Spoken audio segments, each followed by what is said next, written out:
மாவட்டம் அடுக்கம்பாறை அரசு மருத்துவமனையில் செவிலியர்கள் அலட்சியம் என்று புகார் தெரிவிக்கப்பட்டிருக்கிறது. செவிலியர்களின் அலட்சியத்தால் குழந்தையின் விரல் துண்டிக்கப்பட்டதாக பெற்றோர் குற்றச்சாட்டை முன்வைத்திருக்கிறார்கள். இதுகுறித்த விவரங்களோடு இணைகிறார் எமது செய்தியாளர் முரளி. முரளி, என்ன நடந்தது? விவரங்களை வழங்கலாம்.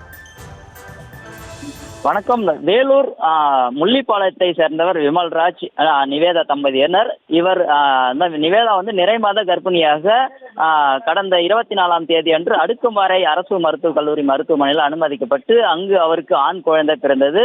இந்த நிலையில் அந்த குழந்தைக்கு சிகிச்சை அளிப்பதற்காக அந்த குழந்தையின் கை விரல்களில் ட்ரிப்ஸ் செலுத்தும், அதாவது குளுக்கோஸ் செலுத்துவதற்காக ஊசி செலுத்தப்பட்டிருக்கிறது. அந்த ஊசியை இன்று மாற்றுவதற்காக ஒரு செவிலியர் மாற்றுவதற்காக தனது கைகளால் அந்த பேண்டேஜை பிச்சு எடுக்காமல் அவர் கத்திரிக்கோளால் கட் செய்திருக்கிறார்கள்.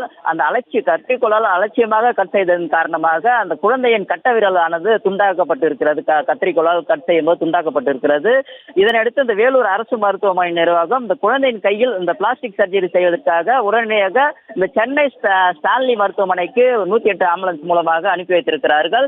மேலும் அங்க இருக்கிற செவிலியர்கள் அஜாக்கிரதையாக செயல்படுவதாகவும் அலட்சியமாக செயல்படுவதாகவும் பெற்றோர்கள் குற்றம் சாட்டி இருக்கிறார்கள்.